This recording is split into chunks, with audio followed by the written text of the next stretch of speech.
Yesterday we had a little introduction, and then there was a lot of questions on the introduction. And one of the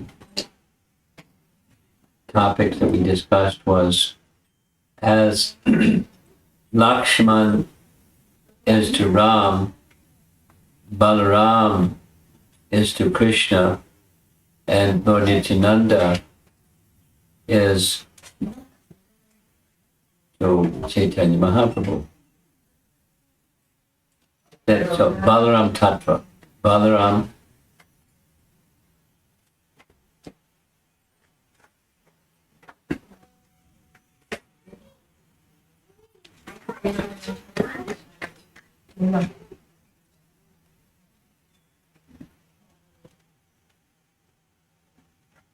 Are you okay? Yeah.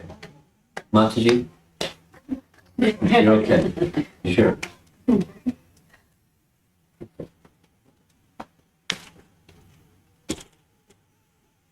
Balaram is the first expansion, and we had this nice discussion.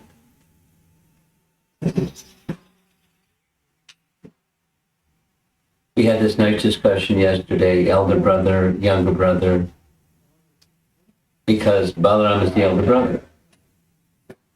And Lakshmana is the younger brother, but they're the same tattva. And then we had another discussion about the elder brother of Lord Chaitanya was named Vishwarup. I'm looking around the room to make sure we're all understanding what the topic is. Vishwarup. Nimai Pandit was the second son. The elder son of the two was Vishwarup, their brothers. And Vishwarup, being the elder brother, there was a question. Was Vishwarup also in the Vishnu Tattva category?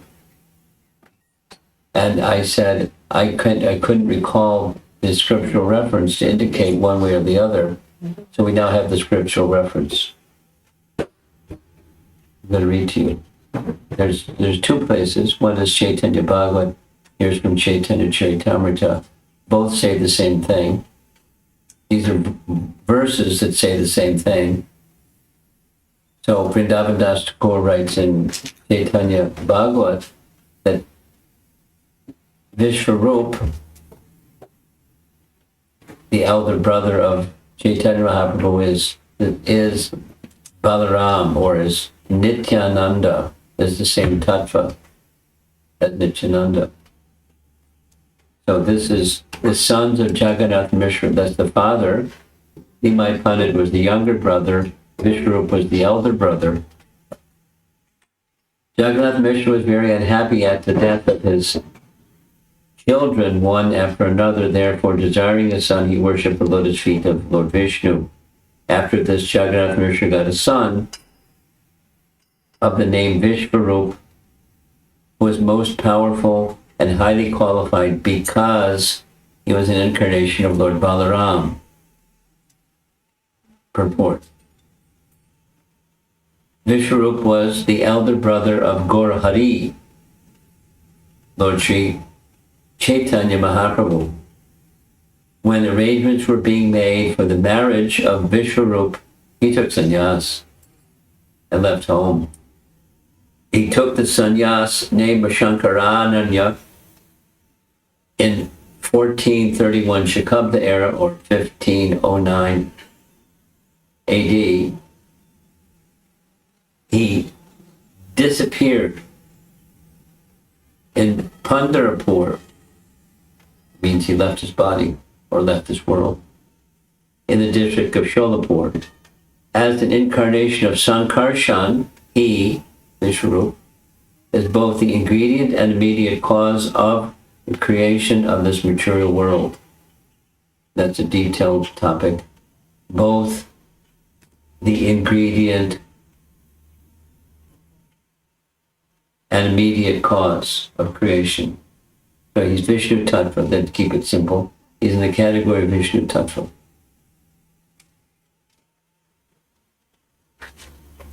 He is not different from Sri Chaitanya Mahaprabhu, for the Angsa and the Angsi, or the part and the whole, are not different.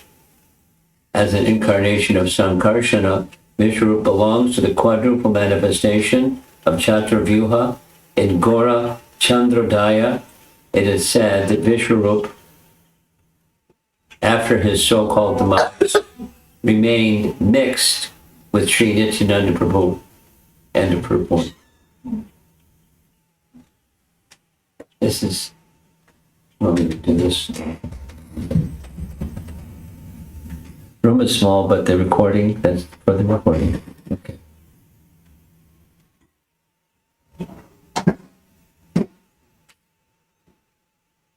Now, it's not the main, because the main topic is Lakshmana, but they're of the same tattva, and therefore the topic came up.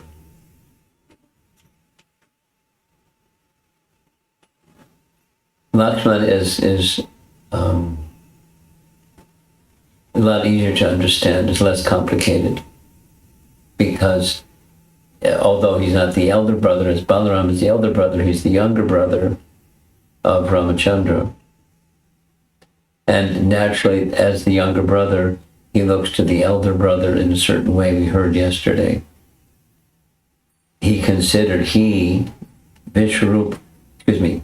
Lakshmana considered Lord Ramachandra to be his father, or with the same regard he held Ramachandra like the son regards the father.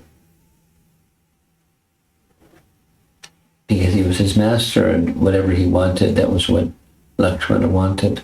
Even when it was difficult, that's what he wanted.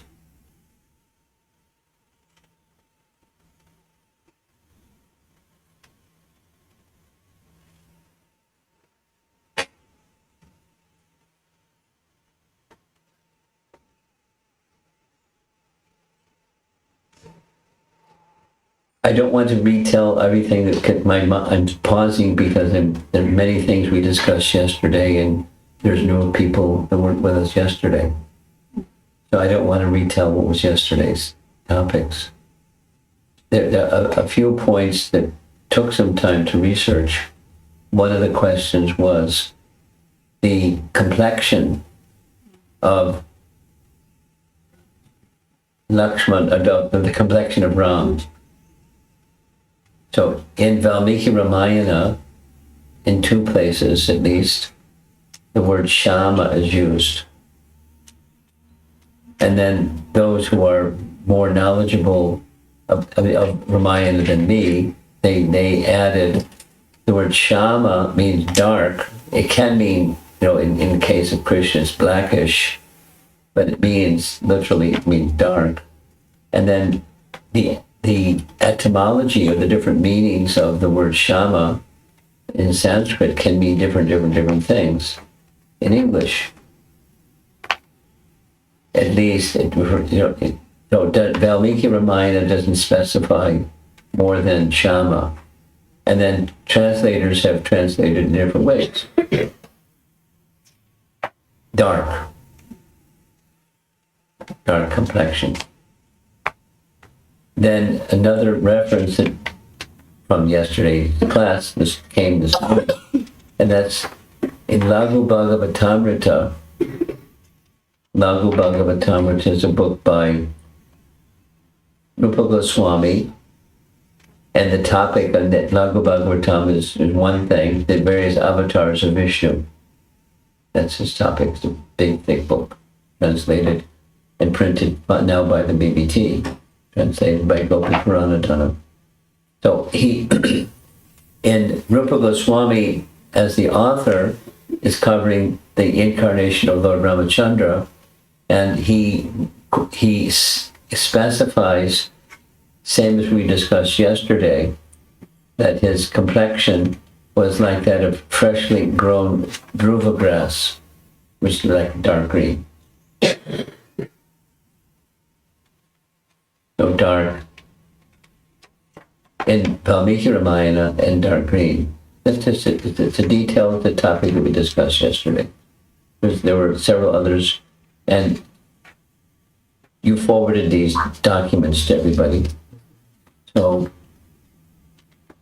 one of the questions that you had, they discussed in the car on the way over here with Nityananda Pran,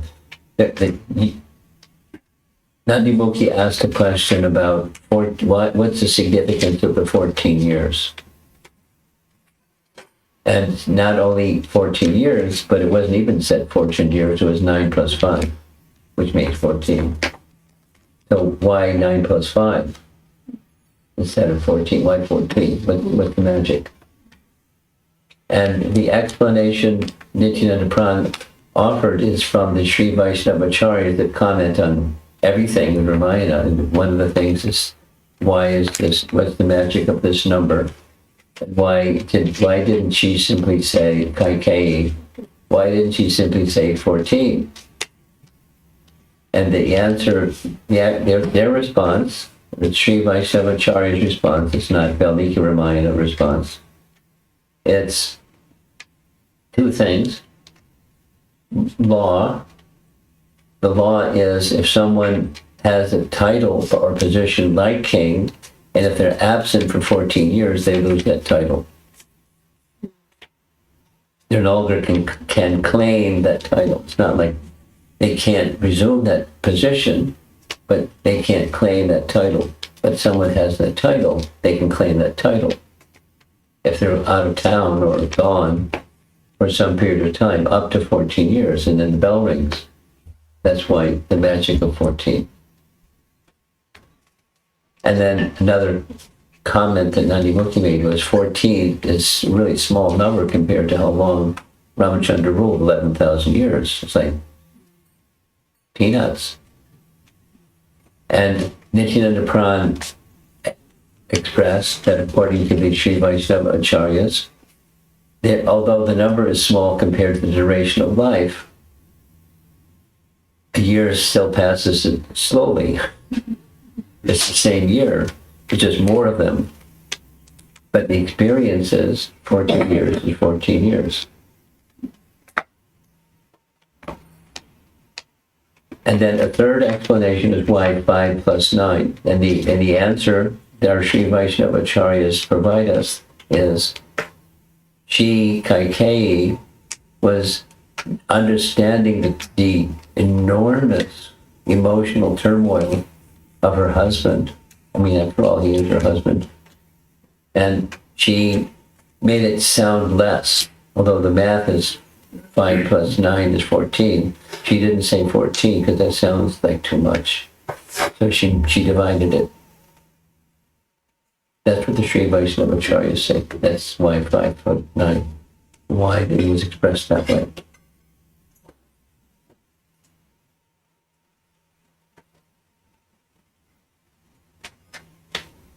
There were some other points, and you can all take a look at the documents that you should have received. If you're not part of the WhatsApp group, you can speak to him, and he'll put you on that WhatsApp group so you can receive.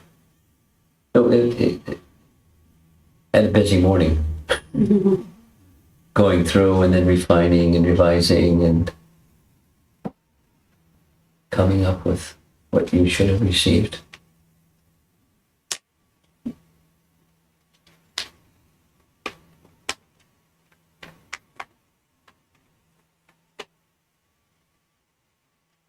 Yeah.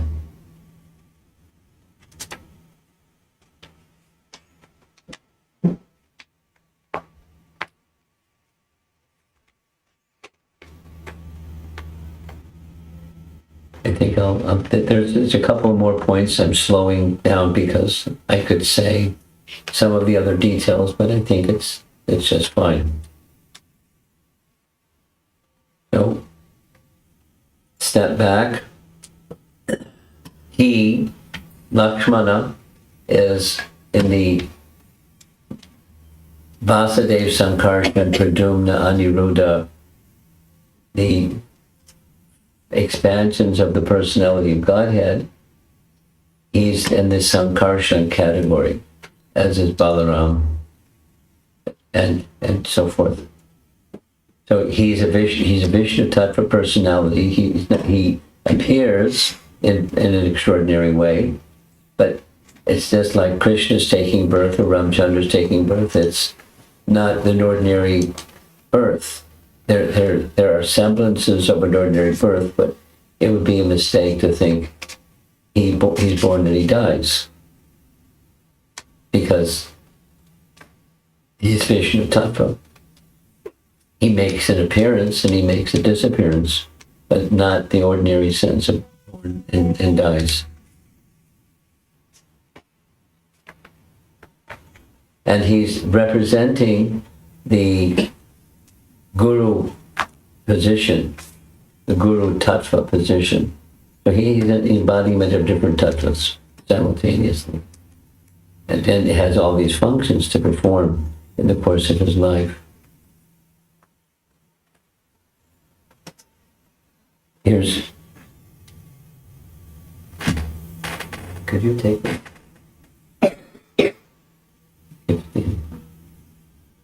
Here's a nice painting. The letters are very small at the bottom, but the letters at the bottom say what it's meant to indicate.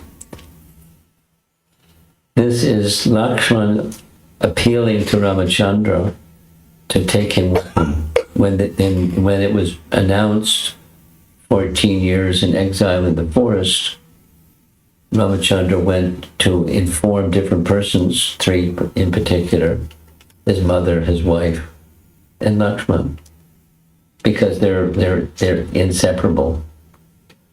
And so they weren't separated. He was petitioning to come, and so he came. And then when Lakshmana came to know Ramchandra was going to be going to the forest and I'm going to go with him, he went to see his wife. Lakshmana went to see his wife, who was Urmila. We discussed this a little bit. Here's the particular pastime. When he came to explain to his wife what's the plan, he thought she would be very resisting. Sumitra's advice, that's his mother, serve well your elder brother. The eternal moral law states that the older brother is the refuge of the younger, whether in good times or bad. Never forget the duties of our race, O Lakshmana, which are to practice charity, perform sacrifices for the good of the people, and lay down one's life on the field of battle. So she's a virtuous Kshatriya lady, giving the kind of training and advice that she's given her whole life. Blinded by tears, Sumitra called out, "Farewell, dear son, farewell. Always see Ram as you do your father, Dasarath. Look upon Sita as myself, your mother, and see the forest as Ayodhya." These are parting words of his mother. You know, it's not easy for his mother to bear. And everyone else. We told the scene when he went to speak to Urmila. It's a nice passage. She was in the process of, she was artistic. His wife was artistic, Urmila. So she was making a painting of the coronation ceremony with Sita and Ram in the centerpiece of that painting. Because that was the event that was going to happen that very day. Only when she was nearly finished with the painting, there was some noise at the door. It was her husband, and she was startled, and the paint that she was holding in her hand spilled all over the painting, and it spoiled the painting. And then when she heard that, she could understand why that painting got spoiled. It wasn't meant to be. And when her husband said what he was intending to do, she was fully supportive. You're as his mother. You're a worthy husband and a noble soul, and serve Ram well. You know, it's like 14 years in the forest. We'll see you later. What's the quality of these personalities? So here's Sumitra with her hands on her hip, and expressing what she wants, and Dasarath is smashed, and Vishishta is pointing at Kaikeyi, what a wicked person you are.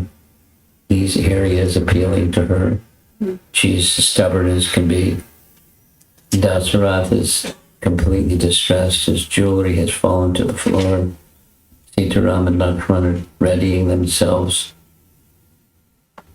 to go with forest attire, and off they go, with Sumitra leading the way just to take them to the edge of the forest. And there's Ram and Sita side by side, and Lakshmana in the back, waving Haribol, proceeding to the forest. Another celebrated painting. You've probably all seen this nice painting. Sita's in the chariot, and Lakshmana's telling Sumitra, slow down. And he's hitting the horses so they'll go faster, and Dasarath is trying to keep up with the chariot, and two other mothers coming from behind. All the citizens look at the balcony and the rooftops and so forth, because it's heartbreaking. When I first started reading Ramayana, I couldn't help but note how many times the word sorrow appeared.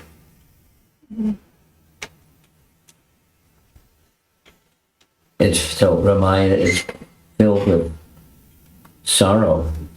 So there's a backstory behind that.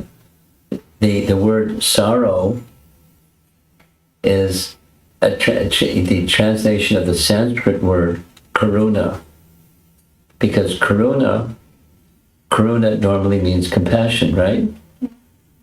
Mataji, you understand English? Karuna means compassion. Yes? Compassion? Yes. Mm-hmm. So, it's soft-hearted compassion. Did you see another in some difficulty or suffering, and you feel compassion for their suffering? You feel their difficulty. You feel compassion because of their difficulty. And that leads to a certain feeling in the part of the individual who's feeling that feeling of another, or the misfortune of another. And that's sorrow. So Rupa Goswami spends some time on, because it's one of the primary, secondary rasas. And Ramachandra is the presiding deity of Karuna Rasa. It's a nice understanding. It's subtle, but on the other hand, it's very important in understanding Ramachandra and Ram's Leela, and including Lakshmana's role. As Ramchandra is the Supreme Personality of Godhead, and it's his Leela. He can orchestrate his Leela however he likes, but here at the scene, and the orchestration of the Leela is, he's in the morning, and everything leading up to that morning, he's going to be, the coronation ceremony is going to happen. And in the midday, he's leaving the forest for 14 years. And people are feeling sorrow. They're feeling very unhappy, which is not karuna, appears to me, like very contradictory. So it's a nice understanding, a transcendental emotion, and it's based on love, where there is an expectation that's just the opposite. What happens? So there's everybody seeing him off. There goes the chariot in the back of that painting. Another painting indicating the same. With, of course, the paintings consistently show Lakshmana is in the back. Ram is in the front, Sita is in the middle.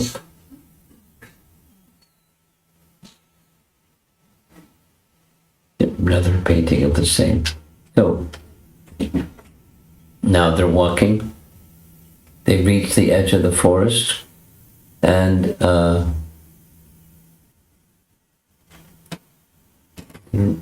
this is an Arabic painting of Ram Lila.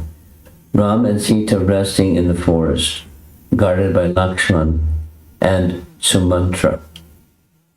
So there they are, look like in their sleeping bag. And there's Ram with a mustache. If you're an Arabic speaking person, maybe you happen to have a little mustache.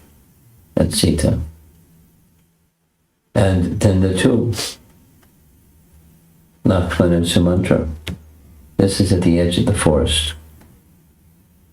Then when they enter the forest, Lakshmana is the one who engaged in conversation with Guha.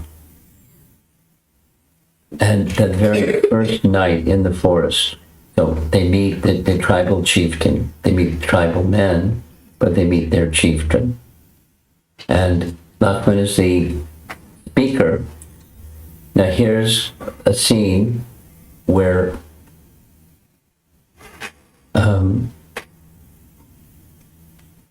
the boat is going to take them across the river. Guha wants to be the one to make the arrangement, and Ram is not so inclined, but Lakshmana is inclined. Finally, there's a discussion where they're ready to get on the boat. So this painting is from a scene from Ramayana. A devotee I know in Detroit made painting because he likes this pastime. So he, Sita gets in first, Lakshmana gets in second, and when Ram starts to step in the boatman says, no, you can't step in this boat. And Ram smiles and Lakshmana scowls and, why can't step in the boat? He said, I heard about you. I heard that you stepped on a stone and a lady came out of the stone. And I'm a married man and I'm poor and I already have a wife and I already have children and I don't need another wife, so you can't step in my boat. Ram understood. So he said, very well, is there something that can happen so that you'll allow me to step in your boat? Yes, I can wash your feet, because it's the dust of your feet can't touch the boat. And after washing his feet, then he kept the water and drank the water and sprinkled water on his family members, and now you can get on the boat. Pastime. And there they are, crossing the boat. And there are different things that can happen in a boat crossing. This is not such a big eventful thing, but there's Ramachandra's giving an opportunity for service to this boatman. Lakshmana exemplified that the purpose of one's life must be to serve the Supreme Lord in totality with mind, words, and action. So he, in one sense, is just going along for the ride. And why? Because he wants to be in service to Ramachandra. And this is Ramachandra's destiny, or the statement of Kaikeyi, and he's going to oblige the statement of Kaikeyi because it's the promise to his given by Dasarath, etc. So Lakshmana is inseparable. With inconvenience, no problem. Another nice painting. This looks like far more serene. So there's Guha, the tribal chieftain, in the back, and the boatman, and Sita and Ram in the center. Very peaceful looking painting. And on the other side of the river, something very important happens. The first place where they settle for the night is there's a hermitage of sages. Sharabanga is the person in charge. Now, Lakshman, he's just watching guard, because the same as that cover painting or cover artwork.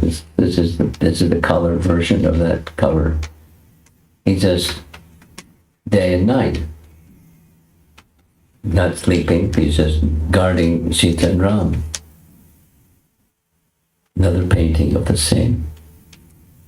And so at the hermitage of Sharabanga, there was a scene that happened where the sages requested Ramachandra to give them protection.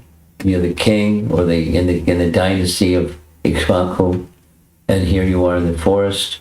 We're being harassed by Rakshasas. There are abundant Rakshasas in the forest, and they attack. They kill some of our members of this ashram. So please give us protection. We have sufficient Brahmatejas to destroy them, but we don't want to utilize the Brahmatejas for that purpose. We want for higher purpose. So Ramachandra made that pledge. And then in various ways, Lakshmana is not like the super cook, but that's what his service that he's doing, cooking for the divine couple. And whatever it is that the moment required, that's what Lakshmana would do. Here it is, he's preparing food. Here he's gathering fruits and berries. And he'll just stand by, whatever the divine couple, whatever the two want. That's Lakshmana's ready to gather water, anything for their necessities and convenience. No, he gives to Ram, and Ram gives to Sita. That's the system. Very devoted. Here's a nice painting. He's carrying a big pot of water. And there's Ramachandra gesturing to Sita, describing the beauty of the forest. He is not at all disturbed by forest life. He is particularly attracted to forest life and the scenes of nature. And Lakshmana is just there at his service to Ram. Nice position. In course of time, they come to the ashram of Bharadraj Muni.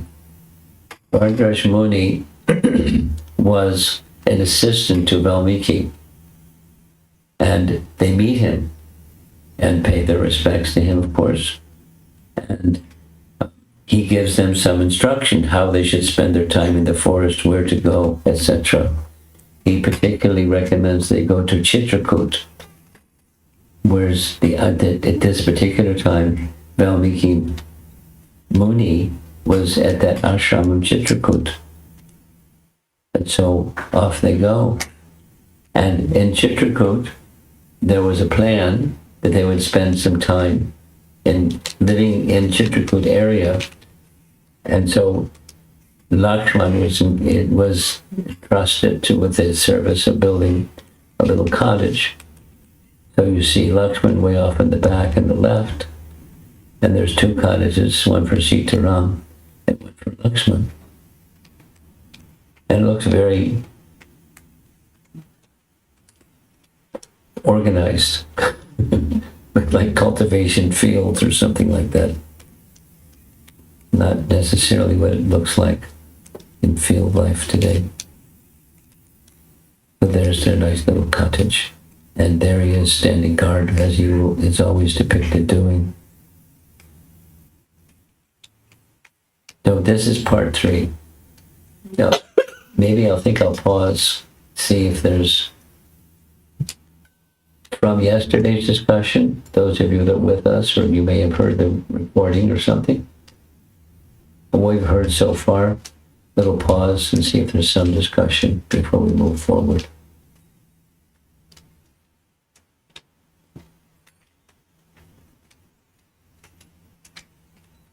My understanding on the car ride on the way over here, there are 3 sannyasis in town. And so the size of each of those 3 audiences is less than what it would normally be. at least divided by 3. So I'm happy you're able to come. And discussing the topics of Ramayana was a topic that was requested that would be our topic. Specifically, personalities from Ramayana. That's our assignment. And there's always something new, a detail or a nuance or some particular feature. Those that are very knowledgeable, how many here are accustomed to regularly, either now or sometime in the past, read Ramayana? How many here are in that category? Yeah. Yeah. Okay. Master, you don't read Ramayana? No? Before. Before. Long time before. I'm going to tell a little story. This is a senior citizen story. There's somebody I know who is now 80 years old. And I asked his, husband and wife, how do you have affinity for Ram Leela? She said, oh yes. Mm-hmm. So could you share with me how that affinity grew? She said, yes. When I was a little girl, 3-4 years old, my grandmother would gather us by her feet. We'd sit there, look up at Grandma, and she would read from Ramayana. Mm-hmm. On a regular basis, daily basis, she would read from Ramayana. And because of hearing Ramayana, there was a natural affinity. She said, I can't remember all the details so well, but that's what happens when you become a senior citizen. You can't remember things so well. But the affinity for Ramchandra, and as we heard already, like how Sumitra responded and how various personalities responded to the horrible news. Not only he's not going to become the king, he's banished to the forest for 14 years. How those elevated souls responded with character.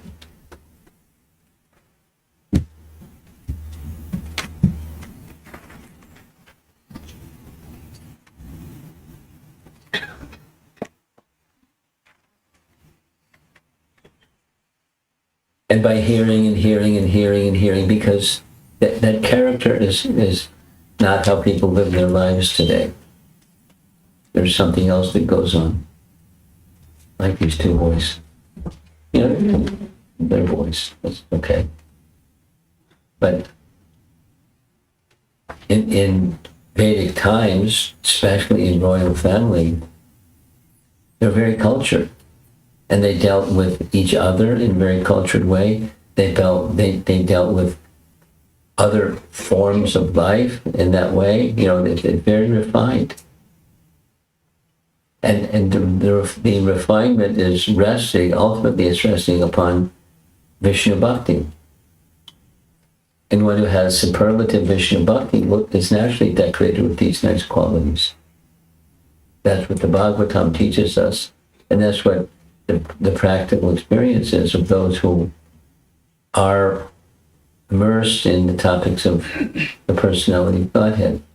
It's exactly what the Bhagavatam tells us about how can one develop qualities like that by hearing the topics of the personality of Godhead. It sounds oversimplistic, but the principle is very easy to understand. The principle is, like I'm looking out the window, or, there's a big tree out there. And probably once upon a time wasn't a big tree. Probably just a little tree. And who knows how long it's going to stand, but, it's standing pretty tall and strong. And that's just by slowly over, because trees don't grow quickly. The root structure and sufficient water so that the tree grows tall and strong. And culture within individual or within groups of individuals or within a society is the watering and the nurturing of the seed that develops that tree, develops the culture of an individual or person. It's the same. It's this hearing. And it's very valuable. Very valuable.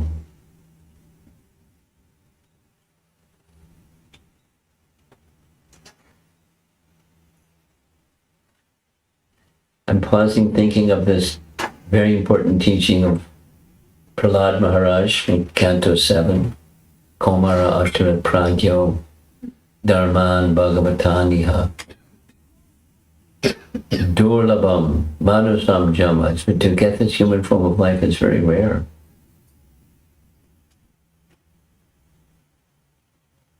And it is to be utilized properly because it's so important.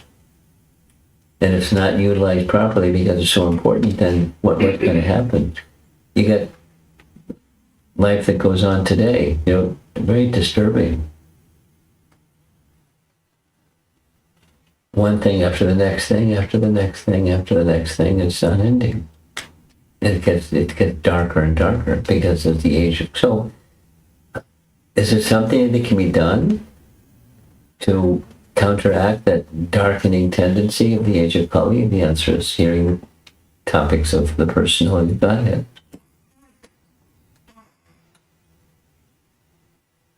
Prabhupada would say that people, the facility is there, but how many people are coming? Compared to all the people that are out there, very few people are coming, and therefore we go knocking door to door. Please come and attend our program. We canvass. Prabhupada used the phrase canvass. We invite people to read these books, to receive a book, to participate in hearing the subject matter, take Krishna Prasada, etc. Proportionally, few people, compared to the totality of people, few people take advantage. And therefore, there's the missionary aspect or the outreach aspect, extending the opportunity here to others as far as possible, widely, because of the potency, because of the beneficial nature of hearing these topics. That's how one becomes cultured.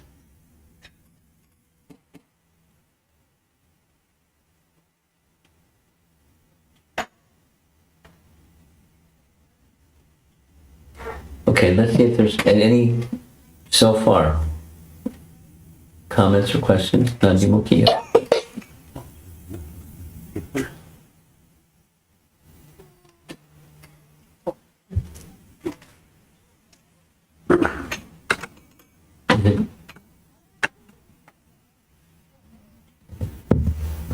That sounds good. Hare Krishna, Guru. Well, good. Thank you. I think this Karuna Rasa that you're talk about, especially in the case of Lakshmana, and what my impression is the 14 years that he went through together with Sita and Rama. Perhaps if we compare this period with the later period where he is told by Ram to send away Sita to the forest. And I think this initial 14 years may look at a tragedy externally, but from the internal perspective of Lakshmana, perhaps he is kind of it's more pleasing. It's not pleasing, it's more because he has an intimate time together with Sita and Ram. And it's even more, in a sense, it's enjoyable. It's like he could serve the divine couple to his Yes. highest extent. And later on, when he has to send away Sita and leave Rama on the throne alone, I think that perhaps is the difficulty he felt, or the sorrow that he felt, perhaps is even more than that is felt by Rama. Yeah. Because what Rama is separate from Sita, but he is seeing Rama separating from Sita. It's like we usually say that the Lord could tolerate the offense to himself, but he won't tolerate the offense committed to his devotee. In a similar fashion, Yeah. it's like the Lord Rama could tolerate the separation from Sita, but from the Lakshmana's point of view, it's really kind of hard to handle, and he has to endure, I don't know how many years to that sense of karuna or shoka. And just on that topic, is there any specific reference that talk about how long is Lord Rama separated from Sita? During this time that she's in the forest with Valmiki. That your question? Yeah. Oh, right. Yeah, long enough for the boys to be trained. Now, the training of young boys, it's Komara, Achara Pragyo. It generally goes from 5 to 11. I mean the period where Lord Rama is ruling Ayodhya alone without Sita. Oh. Well, after they come back, that's 11,000 years. After they come back, and they're reciting Ramayana musically, and Rama is astounded, and he wants to know who are these boys that Vishwamitra brought, and it's his sons. And with that, Sita disappears into the earth. The earth, so it. For 11,000 years, he ruled in her absence for the duration of the boys growing up, and Vishwamitra Muni training them. That's one period. And then shortly thereafter, she disappeared. And for 11,000 years, he ruled without Sita by his side. For the entire 11,000 years. What? It's for the entire duration of 11,000 years that Ram stay alone. Yeah.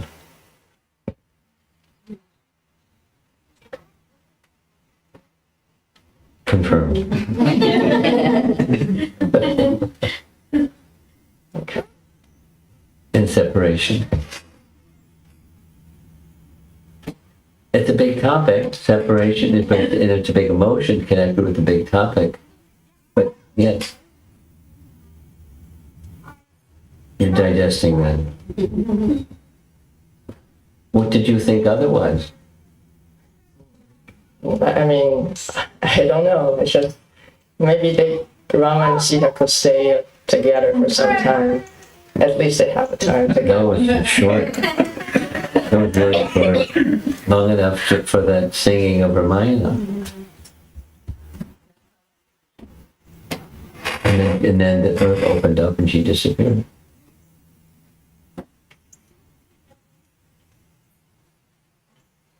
Separation, it's sorrow.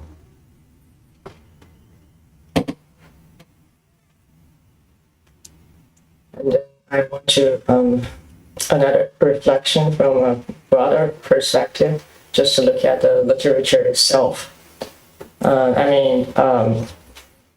Based on my observation from the literatures in Chinese language, like Indian culture, China also have thousands of years of history. Yes. And it's not uncommon that a same historical event are described in different texts, and however the description are different Yes. from one another, and sometimes even contradicting one another. And also, if we just look at one same text over the history, there could be a variety of versions of it. And I think, and these between these versions, and there are certain amount of inconsistencies between them, and not necessarily give the readers a clear understanding what is the point that is being made. And I'm just thinking from the similar things is also observed here in terms of, say, Ramayana or other literature in the Vedic context. And I'm just thinking, like, of course, we from the theological point of view, we understood that there is a certain aspect of Kalpa Veda, which means the difference in creation, in the cycle of creation, that the recursive patterns, they could have variabilities between them. But I think the interplay of these variations that are introduced by human limitations is also there. Which variations? Variations. Say it again. Say the last sentence again. The What's variations twofold. One is the same historical event that are described differently among different texts. Yes. And the second fold is within a same text, say, Ramayana, and there are different versions Oh yeah. of that text. Oh yeah. So this twofold differences, like in Okay. in a text, in a context of Chinese literatures, is obviously usually we would ascribe those to human limitations. And here in the Vedic context, well, we have the Kalpa Veda understanding, but still there is the interplay of human limitations. Yeah. And I think the difficulty here is it could create a certain level of reliability crisis. Say, what is the original? Say, what is the original, the very, very original text that was delivered in the very beginning? And so, and I think that could be that could create a certain doubt in the readers amidst all the different variations. I think what my reflection at this point is, it's perhaps more beneficial to switch from the focus on tracing out what is that original text to the acceptance. To the which? To the accepting. What's the word? Accepting. Acceptance. Accepting the variability here, and because the variability, they on the one hand is kind of, it could create confusions, but also it demonstrates the popularity of that text. Yeah. And people, due to, and it just demonstrates its value, although due to the limitation, it has a certain amount of variation. And yeah, so we just take whatever we have and stay close to the teachings.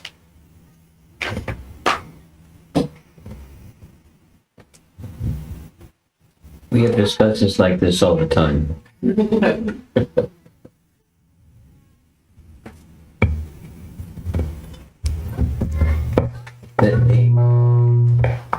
The original text of something is like gold. And where is that original text, and who can, like one family I was with in Boston, there's a young boy. How old are you? 12. About your age, maybe he was 10, between 10 and 12.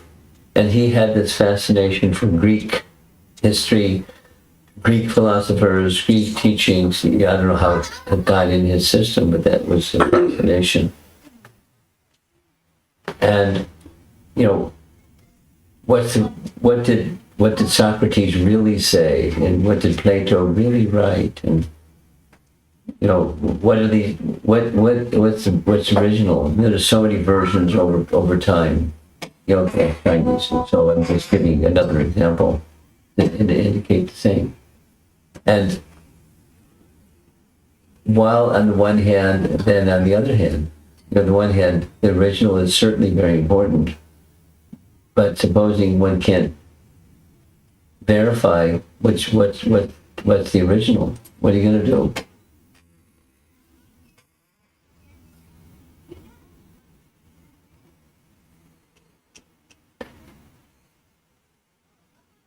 Fortunately, here's a nice example of following what your comment is. In Brihat Bhagavatamrita and Laghu Bhagavatamrita, there's many references of text that we don't have access to. But they did. Rupa and Sanatan did. Or another personality is Madhvacharya. He was notorious, or famous, celebrated for gathering literatures. And many, when he makes reference in his commentaries to those literatures, we just assume that they existed. Unfortunately, at a certain point in time, there was a fire in his library. And the library is no longer there. The manuscripts are gone.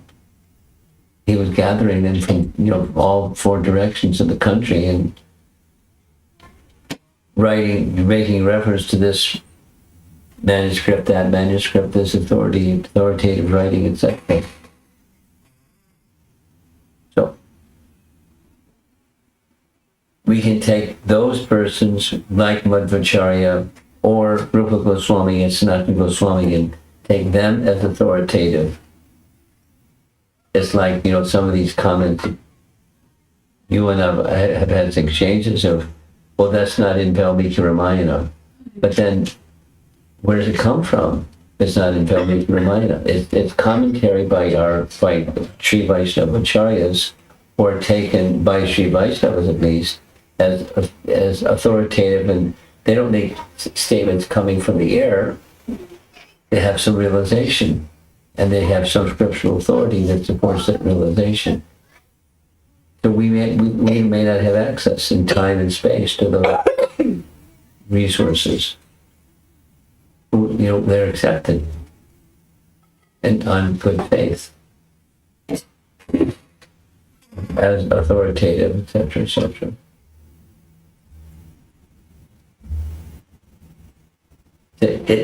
I'm just expanding on the point that you were making, not a different point. What's the real text? We spent this time yesterday. Amartyananda asked a question. There's in North India, they have a picture of Ramachandra as blackish or dark, and in South India they have a different picture of Ramachandra. So which is it? So we decided, or there's little discussion, the gold standard is Valmiki Ramayana, then comes but there are different versions of Valmiki Ramayana.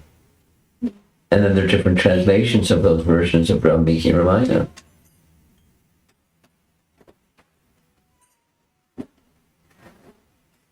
So one of those documents that you should have received, or if you didn't, then you'll get one.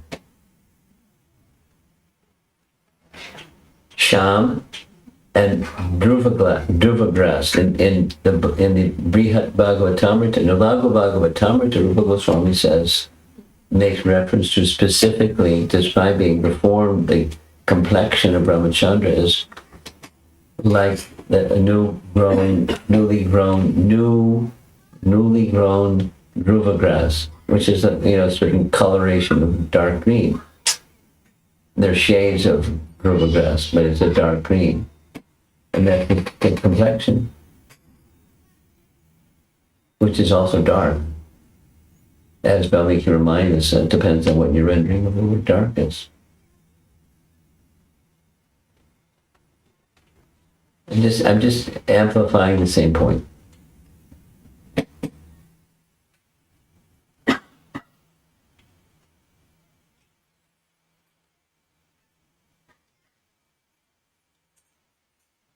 Anyone else want to discuss something else?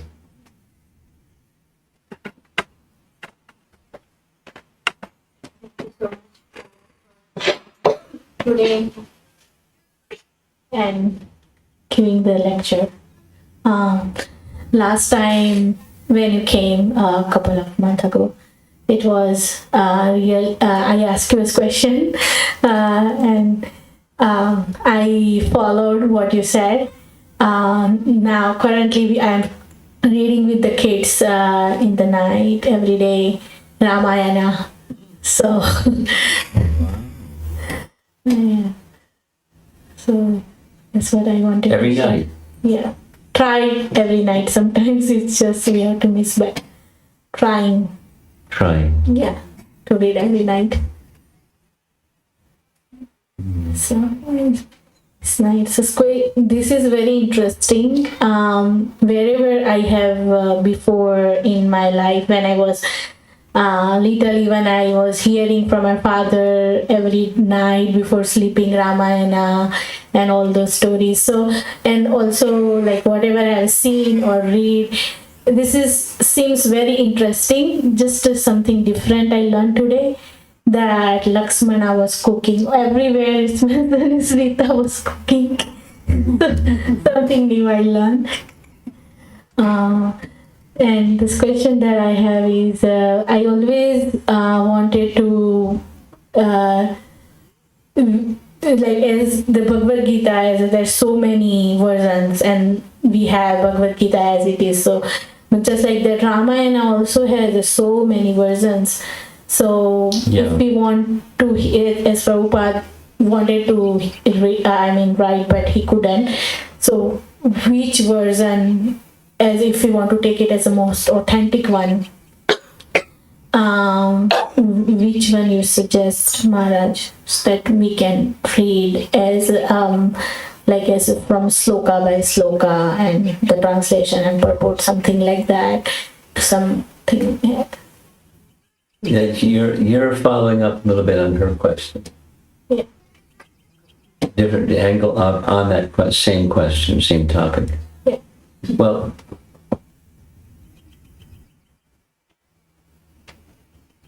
like this question of what does Valmiki Ramayana say as the complexion of Ramachandra. So there are such and such and such and such editions, and generally speaking, they're accepted. There's Sanskrit, and you go to the Sanskrit, and then what's the right interpretation of the Sanskrit? Because Shama is, so there's just, for example, then there are different editions that may have different language or different words indicating things. So precision is nice, and then go to, here's a nice example to respond to your question. Fortunately, the writings of Rupa Goswami were preserved.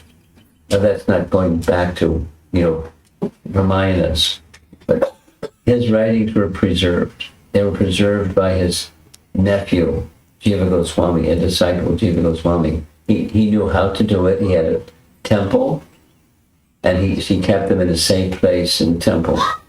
And then for generation after generation after generation, they were preserved. But gradually, because the manuscripts were on decomposable material, biologically, they would start to fall apart.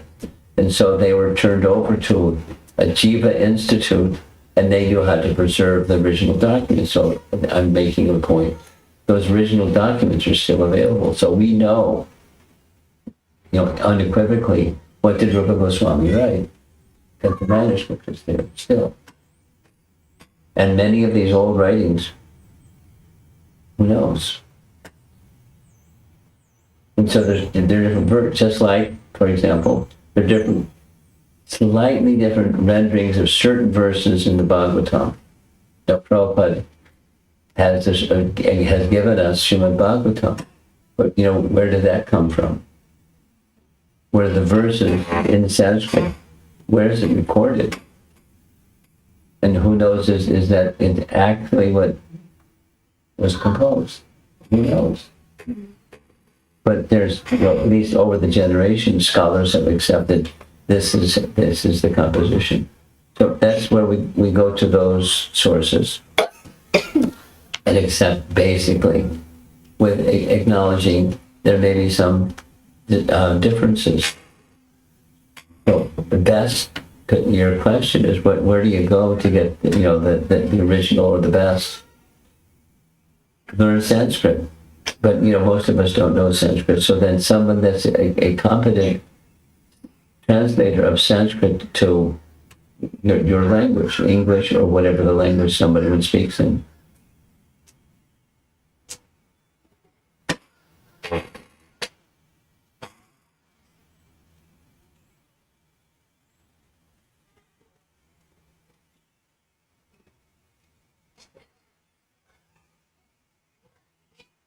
And they're different, say just Sanskrit to English. They're different translators, Sanskrit to English. At least within ISKCON, the person who is no longer with us physically, was the most reliable translator was Gopi Pradhan. And therefore the BBT authorized him and published his translation of Rupa Goswami's writings, Laghu Bhagavatamrita and Brihat Bhagavatamrita by Sanatana Goswami. And there are different translations from the Sanskrit to English, and they just don't match qualitatively. Now, poetically on, and the details, just like this reference of the color of Ramachandra as like the freshly grown dhruva grass. That was in Gopi's translation. You can see the Sanskrit, and you can see the translation is okay.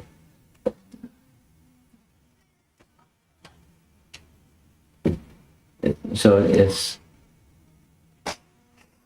someone who's a good Sanskrit to English translator and is readable. Because some of the old English may or may not be accurate, and most of it is not so legible. It's just sawdust.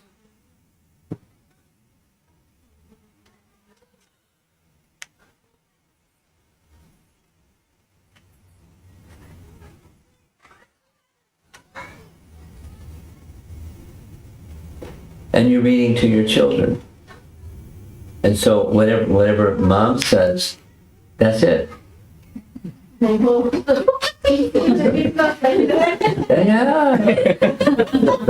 on something that they don't know about. Yeah.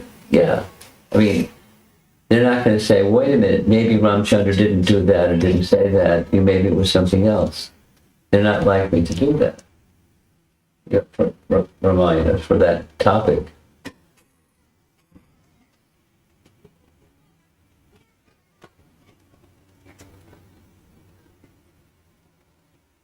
something came up, for example, something came up when I was at the Sunday Feast program in Hartford, Connecticut last Sunday, just 1 week ago.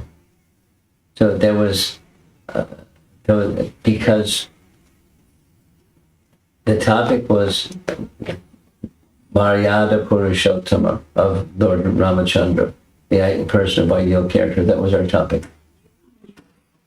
And one of the persons in the audience said he claimed that he was from his childhood not accustomed to Valmiki Ramayana but Ramcharitmanas.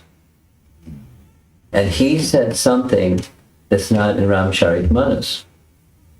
And I was very surprised. And then we did a little research, and it's not in Ramcharitmanas, although he said it. Although he said it in the Sunday Feast class in front of the whole temple room. So we did a little research. What he said is in Ramcharitmanas, it's not in Ramcharitmanas. And it turns out he heard it from a movie.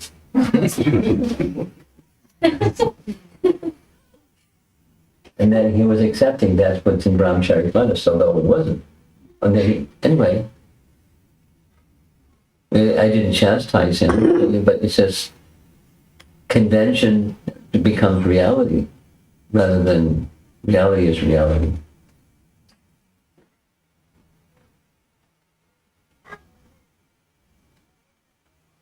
So it's good to be careful, and good to have a good translator who has, fidelity for, what the actual message is and representing it nicely.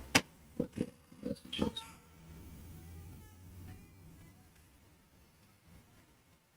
Okay?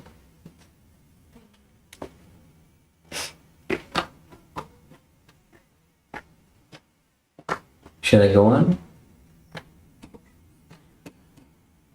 It's 1:00 almost. Maybe I should end. Some of the families want to go to the second program. I want to go to the Second program of Jagannath installation. Okay. So we'll call it quits. You have something? Yes. One of the slides showed service of Lakshmana, the mood of service of Lakshmana towards Ramachandra in totality, body, mind, and words.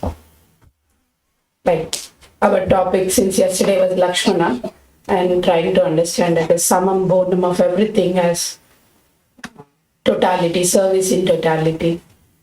I was just appreciating our acharyas and the disciplined succession, how strongly they are grounded in this service mode of body, mind, and words towards disciplined succession that goes till Krishna. Appreciation. And then my question or trying to understand in little service attitude of ours towards spiritual master or Krishna, we see some seemingly difficulties in the service itself while doing the service. So how to just keep ourselves fixed in this mood of totality, Maharaj? Well, that's the heart. The body, mind, and words are on the outside, and the inside is the heart. So the heart's orientation it's how do you grow a tree? You water the root of the tree. You cultivate it so it sprouts, and then you water the root as it's growing. Not too much, So sincerity of purpose makes that the heart make its connection properly. We'll say it differently. Same thing. Nitya Siddha Krishna Prema Sadhya Kabunoi Shravanadi Shuddha Chitte Karayayudoi. The stage of spiritual perfection is already within. Krishna Prema is already within. So then how do you make Krishna Prema that's already within? Everything. So you focus do worldly duties, do the things that are necessary, and dedicate those things that are necessary that Krishna should be pleased. So you nurture all of that by the hearing process from the right source. I mean, it says like this question here about how do you select the right source to hear from or to read from? I'll send me with my children. Oh.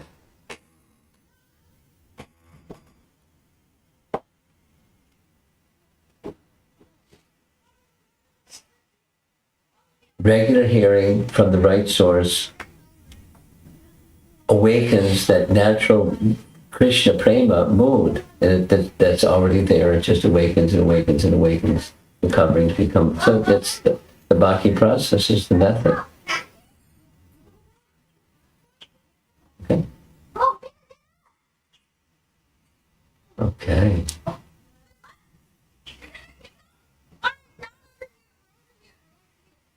Boys are having a nice time.